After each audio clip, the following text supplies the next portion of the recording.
Hello everyone, welcome to Gradeup, and today we have come forward with some very important current affairs for the 8th of January 2021.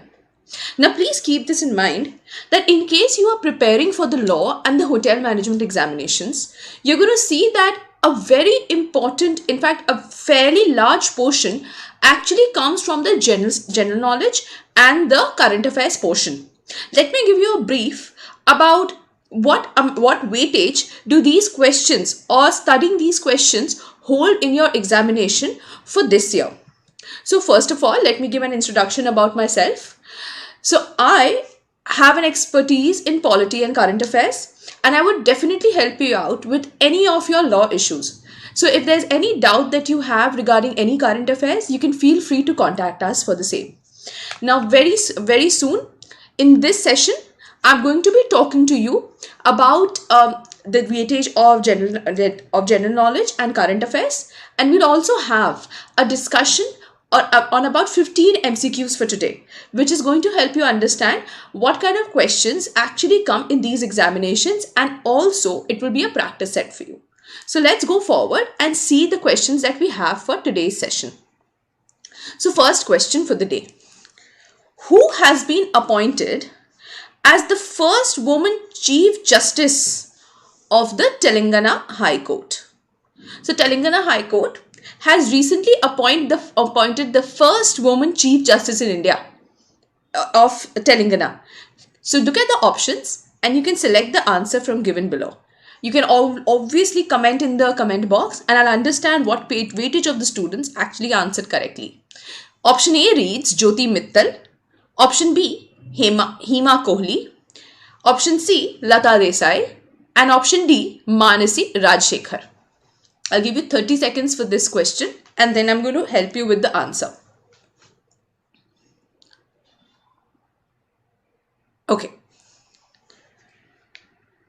Alright. So first of all, let me give you the answer for this question. So the answer is B, Hema Kohli. Okay. Now let me give you a short brief about this question. So see, the most senior judge of the Delhi High Court, Justice Hema Kohli, was recently appointed as the new Chief Justice of the Telangana High Court. She is the first woman to be sworn in as the Chief Justice of the Telangana High Court. So she was obviously administered the oath by the governor, who was Dr. Tamilisai Soundarajan, and she has replaced or succeeded, as we say, the Chief Justice Raghavendra Singh Chauhan, who right now has been transferred as the Chief Justice of Uttarakhand. Okay, so let me again summarize it for you in a short possible way. So the person who is right now there in the Telangana High Court as the Chief Justice is Madam Hema Kohli. Before her, there was the Chief Justice Raghavendra Singh Chauhan, who right now has actually been sent to the Uttarakhand High Court.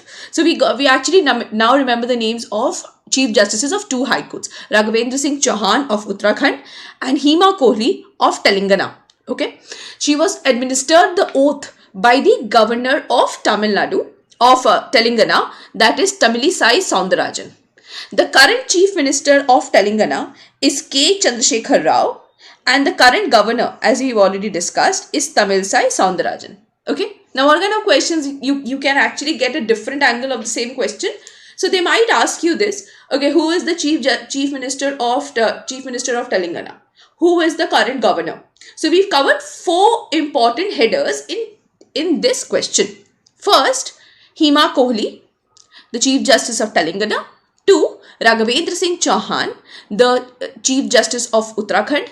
The Chief Minister of Telangana, K. Chandrasekhar Rao, and the Governor of Telangana, Tamilisai Soundarajan. Alright, so I hope these points are clear to you. Now let's move on to the next question and see what important pointers that will give us. Okay. So which of the following institution has unveiled a new investor awareness program or campaign called De Paisons Ko Roko Mat campaign? Have a look at this. See the options. It's actually very, very obvious. It's one of the one of the newest ones which has been coming on the television, if you ask me. So just have a look at it and tell me which one do you think is the correct option. Again, there's a 30-second time for you to do so. Option A reads the SBI Mutual Fund. Option B reads the Axis Securities. Option C, IDFC Mutual Fund. And option D reads the Kotak Mahindra Bank. So please go through the options and tell me which one do you think is correct.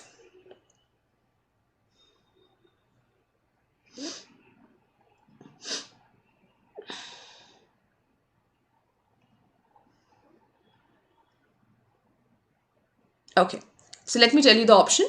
The option is the IDFC Mutual Fund. Option C. Let me give you a brief about this particular campaign. See, the IDFC Mutual Funds has launched its latest pan-India, that means it has actually started it in the whole of India, investor awareness program titled Paisa Ko Mat Roko. That actually means don't stop the money. With this new campaign, the IDFC aims to shift the conversation regarding wealth creation from the traditional to the contemporary. Okay. All right. Now, again, the headers. Who has launched the campaign? Paisa Ko Mat Roko Mat, IDFC Mutual Funds. Remember that. Now, let's go forward. So, the IDFC First Bank CEO is V. Vidyanathan. It has its headquarters in Mumbai, and the first bank, IDFC First Bank, was founded in October 2015. Again, we have 4 pointers with this question. Number 1, Paisa Ko Roko Mat has been given by which it has been given by which mutual fund? It is the IDFC. Who is the first bank CEO? V. Vaidyanathan. Which is the first bank headquarter? It is in Mumbai. And when was it inaugurated? 2015. Now, it's very, very important for this year. So, make sure you have a very good grasp on this topic. Alright. Now, saying that, let's move to the next question. And you can obviously poll in your answers and let me see how well you are doing. Alright. The next question. So, PNB has collaborated with which one of the following IITs to set up a Fintech Innovation Centre?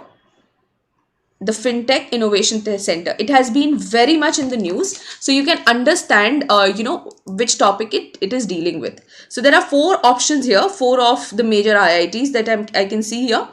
So the first one is IIT Kharagpur, IIT Delhi, IIT Guwahati, and IIT Kanpur. I'm going to give you 30 seconds for answering this question.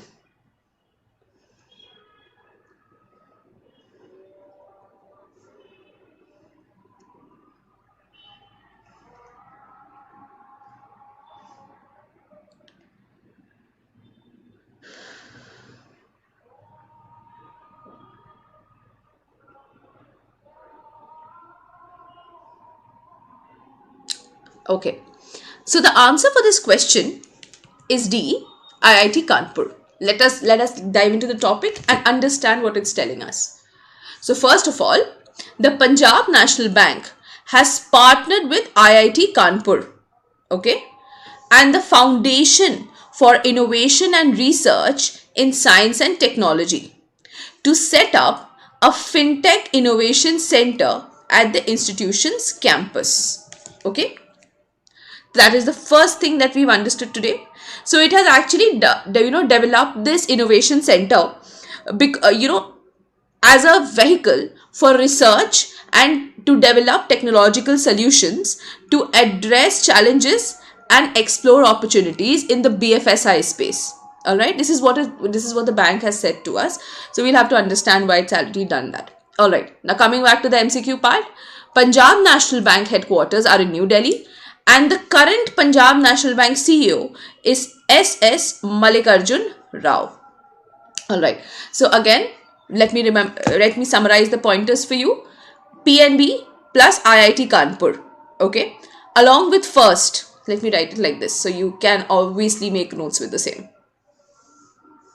Okay, so PNB plus IIT Kanpur,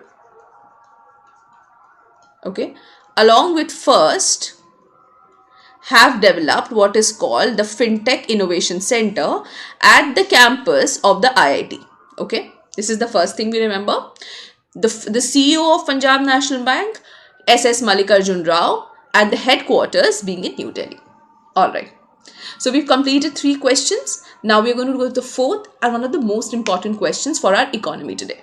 Now the NSO projects India's GDP to contract by what percentage in the financial year 2021? Just have a look at the question and tell me which one do you think is the correct option. Okay. So option A is 7.7%. Option B is 8.9%. Option C is 10%. And option D is 9.9%. Have a look at the question. Have a look at the options and let me know which one do you think is the correct one.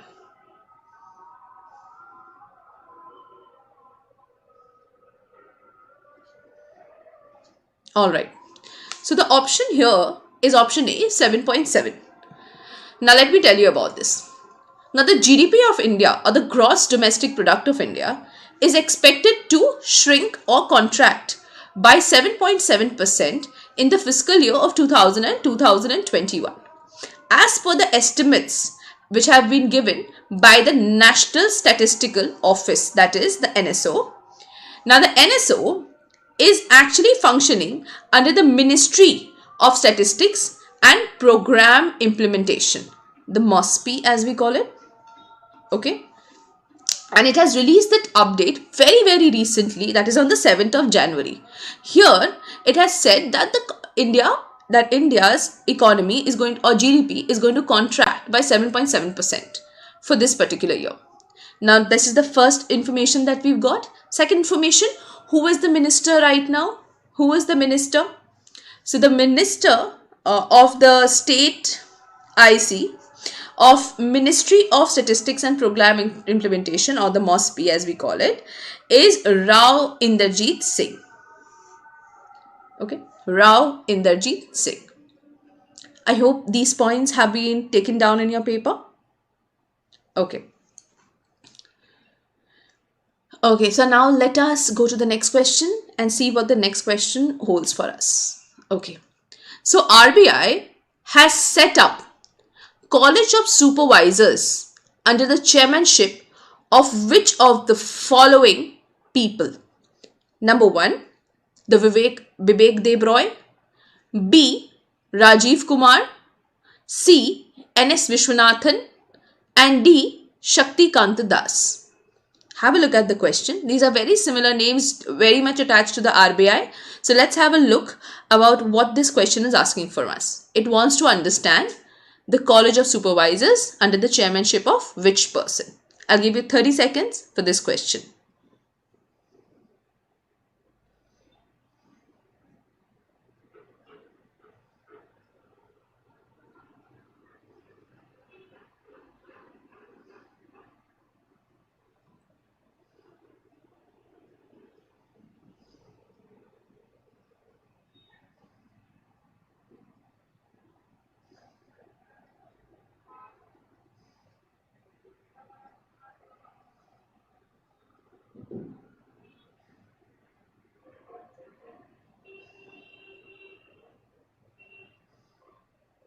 Alright, so the answer here is C, the N.S. Vishwanathan Committee.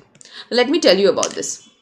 See, recently the RBI has set up an advisory academic council, alright, or an academic advisory council called the College of Supervisors.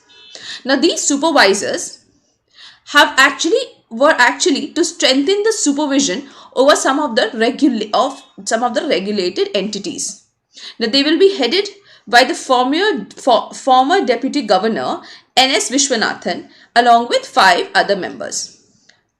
Okay, now Let me give you some extra information. First of all, the College of Supervisors, let me just structure it very nicely for you.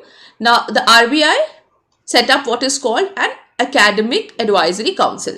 Now, this is called the College of Supervisors. Under whom? Under N.S. Vishwanathan. Okay. So, Mr. Vishwanathan was the ex-deputy governor of the RBI, and him along with 5 members will be creating this council, who will actually be strengthening supervision over the regulated entities. Alright. The headquarters of it are in Mumbai, and the current governor of the RBI, as we know, is Shaktikanta Das. Alright, very important MCQ for any examination. Even if you're not giving this exam, any other exam that you're giving, this is an MCQ which is something that you should be knowing. Alright, so let's go to the next question. Okay, now the central government has decided to form a committee to protect the unique language, cultural and land of Ladakh. So, for that, it has constituted a committee. Could you give me the name of the person who is heading the committee? There are 4 options over here. G. Krishna Reddy, Dharmendra Pradhan, Ajay Sahai and Kiren Rijiju. So have a look at the options, think about it and give me your answer.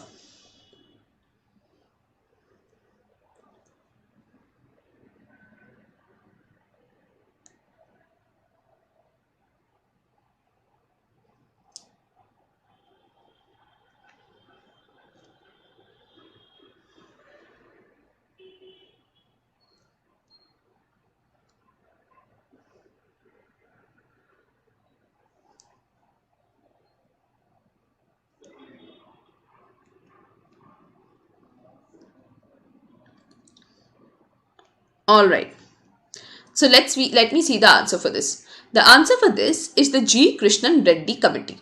Okay, tell me something about it. So there was a 10-member delegation from Ladakh who came to meet the Union Home Minister of India, Amit Shah. Okay, now they urged Amit Shah to protect the unique language, the unique culture and the land of Ladakh.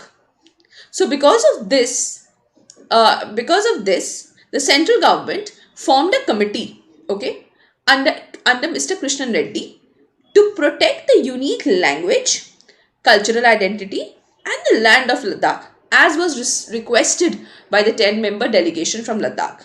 So again, the Minister of State for Home is G. Krishnan Reddy, who will be heading the committee. Alright.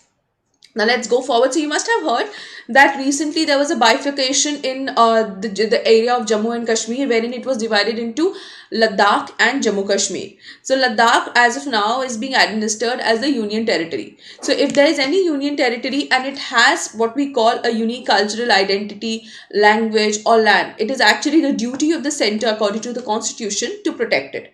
So carrying out its constitutional duties, Sir Amit Shah made a committee to protect Ladakh. Okay, so let's go forward with the next question. Okay, so which of the following state government has launched the Krishi Sanjeevani Vans to test the soil and to test the water? Okay.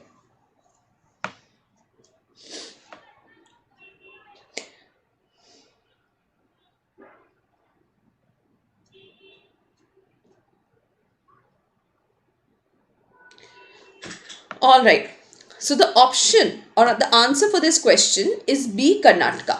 Let me tell you a little more about this scheme. See, the Chief Minister of Karnataka, B.S. Yediyurappa, has started off 40 Krishi Sanjeevani Vans in Bengaluru.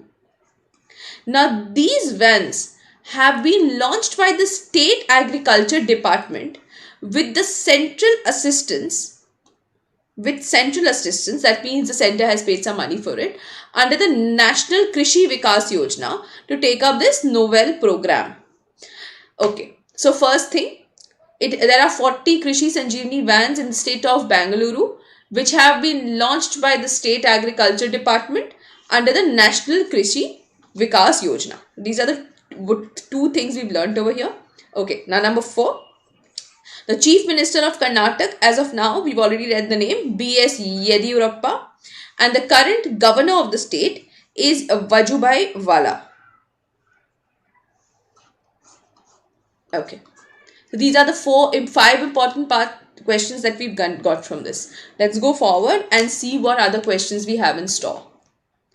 Okay, under whose chairmanship the Reserve Bank of India has constituted an advisory council to manage the Payment Infrastructure Development Fund scheme, that is the PIDF scheme, aimed at encouraging the deployment of more digital payments infrastructure across 3-tier to 6-tier centers.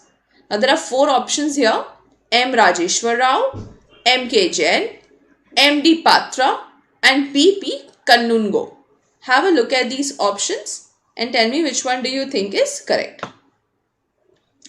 I'll give you 30 seconds now.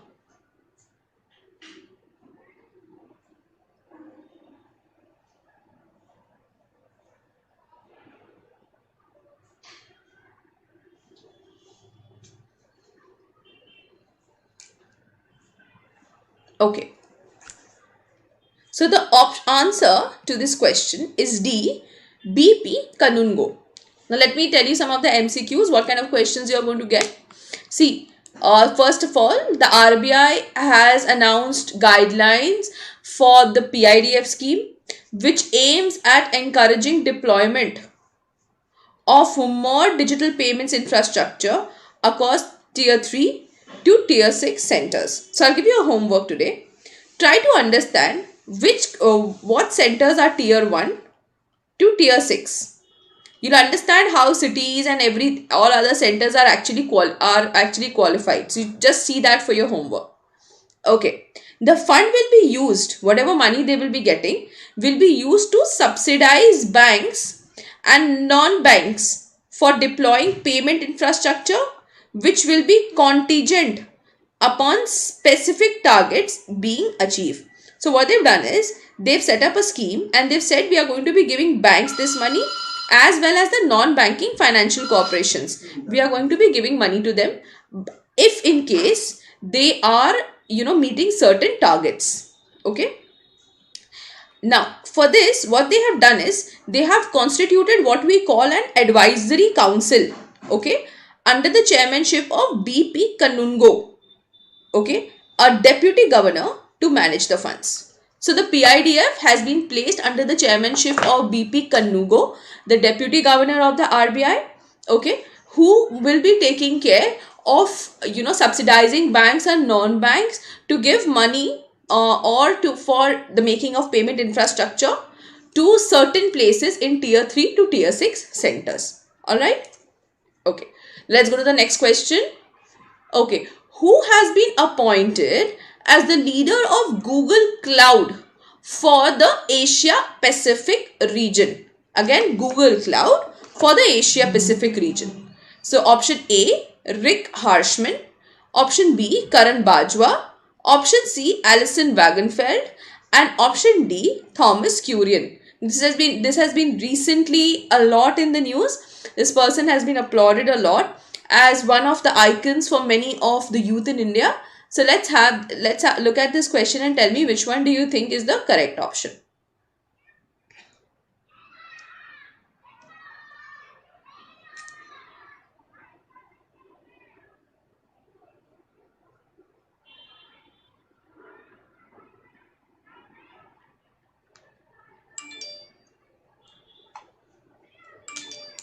Okay. So, okay, let's go into the details of this. So, the answer is B, Karan Bajwa. Now, let me tell you. So, Google Cloud has announced the elevation of Karan Bajwa as its new leader for the Asia Pacific. Currently, he was actually leading the Google Cloud only in India. So, there's been kind of a promotion for him wherein he's the new leader for the Asia Pacific. He will be leading all the regional revenue and the go-to-market operations for Google Cloud, including the Google Cloud platform and the Google Workspace. So before him, a person by the name of Rick Harshman was there, who left the organization for a better opportunity. So before that, Rick Harshman was there. Karan Bajwa was just taking care of Google Cloud in India. Now he has been promoted to the Asia Pacific region and he has succeeded whom we call Rick Harshman. Alright. Now that said, let's go forward and see the next question. Okay. This is the 10th question. It's like a checkpoint for all of us to check how well we have done this. Okay. Now option 10. Who has authored the book titled India's 71st Year Test, The Journey to Triumph in Australia? Again, it's a very important topic, very much into the news. So have a look at the options and tell me which one do you think is correct. Options are Bhavna Balakrishnan, R. Kaushik, Sambit Bal and Raju Bharatan. Okay, take 10 seconds, 15 seconds, see which one do you think is correct and poll it down in the group.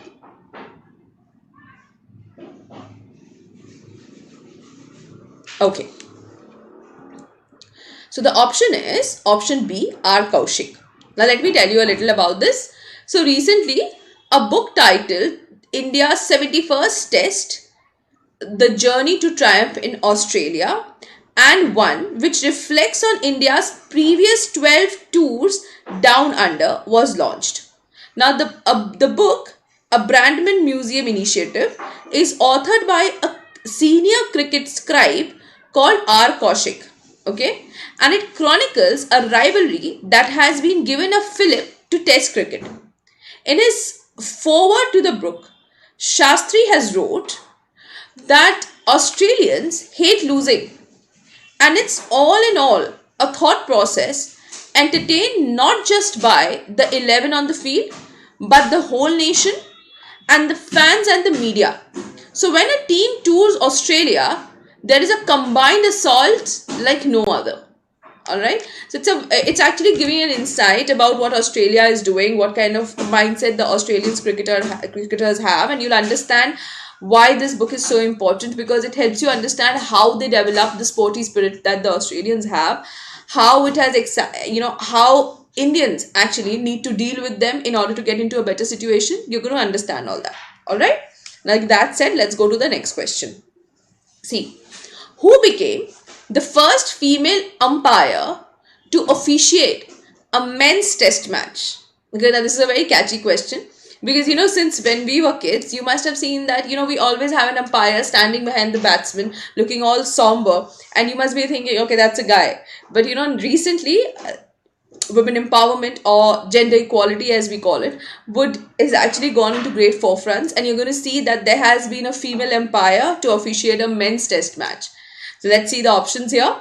A. Kathy Cross. B. Claire Polosak. C. Kim Cotton.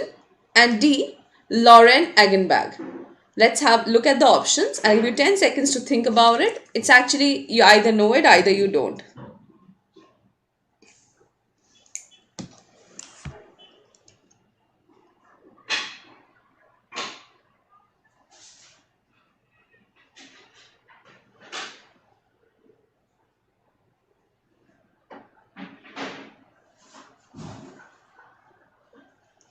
Alright, the answer here is B, Claire Polosak.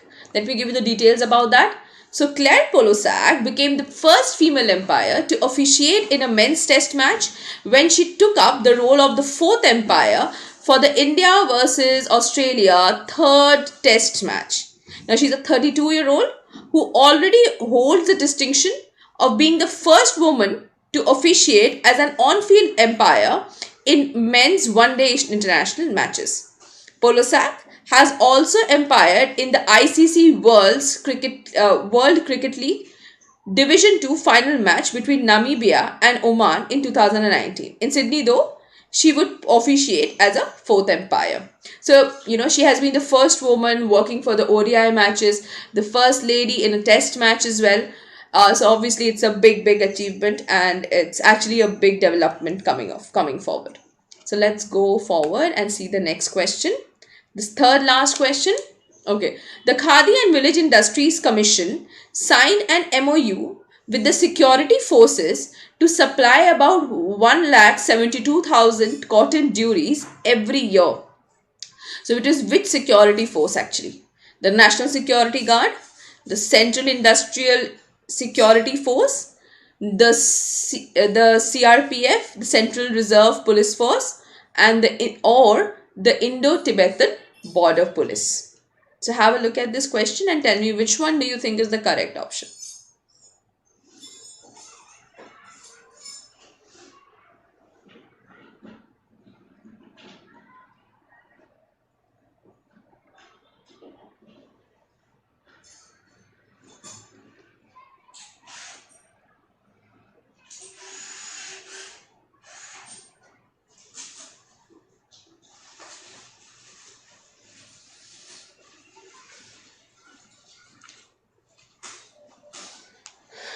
Okay, so the answer for this question is D, the Indo-Tibetan Border Police. Let me give you the information about this. Now, the Indo-Tibetan Border Police have been signed with an MOU with the Khadi and Village Industries Commission for the supply of 1,72,000 cotton duries every year. So the total value of these duries is 8 crore 75 lakh rupees. 8 crore 74 lakhs. The agreement was signed for 1 year, which will be renewed after this. So it comes after the Union Home Minister Amit Shah gave instructions to the paramilitary forces to encourage local products to support the Atmanirbhar Bharat Abhiyan. The cotton duries will be produced by Khadi artisans in UP, Haryana and Punjab. So it's kind of an Atmanirbhar Bharat. It's a part of the Atmanirbhar Bharat scheme. It obviously Khadi artisans, someone who are not into mainstream industry would be producing the cotton duries and will be providing it to the Indo-Tibetan Border Police Force. Okay, so the question number 13. Who has been appointed as the first Deputy General Secretary of All India Football Federation after the sports body decided to create a new post in its hierarchy? Okay, so the options here are A. Sunil Chhetri, B. Baichung Bhutia, C. Abhishek Yadav and D. Syed Rahim Nabi.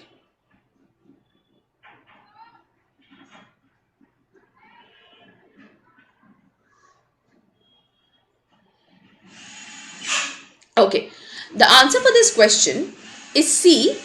Abhishek Yadav. Let me give you the information about this. Now, the former India striker Abhishek Yadav has been appointed as the Deputy General Secretary of the All India Football Federation after the sports body decided to create a new post in its hierarchy. Okay, he has played with people like Baichung Bhutia, Sunil Chhetri, Mahesh Gowli and Climax Lawrence and has been serving as the national team's director since 2018. He was also the member of the AIFF and has been serving as since 2018. Alright, so this is Abhishek Yadav. Now, the second last question of the day. Who has been appointed as the first Additional Director General or the ADG Human Rights in the newly created Human Rights Cell in the Indian Army? Okay, so the Additional Director General in the Human Rights Cell in the Indian Army. So it's Major General Raj Shukla, Gautam Chauhan, Alok Singh Kher or Manoj Pandey. 15 seconds for this option. It's a very simple one, very much in the news.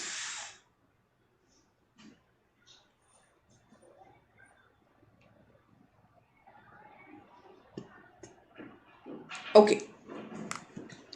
Option is option B, Major General Gautam Chauhan. See, the Indian Army has created a new human rights cell at its headquarters, okay, in New Delhi. The Major General Gautam Chauhan has been appointed as the first Additional Director General of the Human Rights Cell in the Indian Army. He will function under the Indian Army Vice Chief Lieutenant General S.K. Saini. Now, this is the very first time that the Indian Army has appointed a person of the Major General rank to examine the human rights issue and this suggestion means to better the track record of the force. The appointments is actually a part of the ongoing restructuring of the Indian Army headquarters. So it's a very important movement that you're going to see. All right, let's go to the final question of the day. Now, the Olympic medalist Michael Kindo has passed away recently. Could you tell me which sport was he associated with? Option A is boxing, option B is wrestling, option C is shooting, and option D is hockey. Have a look at the questions, take 10 seconds for the same and let me know.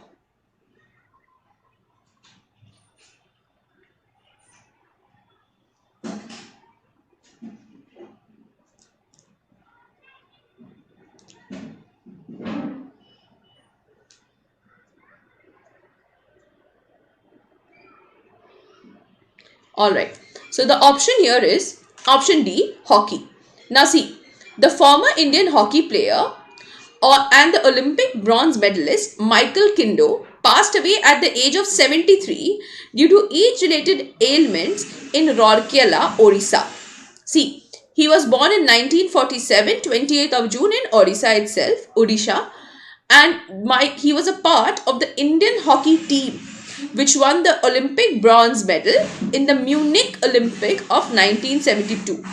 He was also a part of the Indian team that won the 1975 World Cup in Kuala Lumpur, Malaysia. This is the only time that Team India has ever won the World Cup. He received the Arjuna Award in 1972 and became the first sportsman with a tribal background to receive the Arjuna Award. Okay, so he was an Arjuna Award winner, a hockey player who had won the gold, the hockey World Cup in Kuala Lumpur, also the Olympic bronze medal in Munich. So all in all, a big time achiever. So with this, guys, I would end the session. I would like to tell you about some of the crash courses that are coming very soon on our platform. Please make sure that you become a part of it. So along with the MCQs, you'll have an in general understanding of each subject that Gradeup is here to offer you. Thank you so much for being online and giving your valuable time to us. Please take care of yourselves till then. Thank you so much for being online and please take care.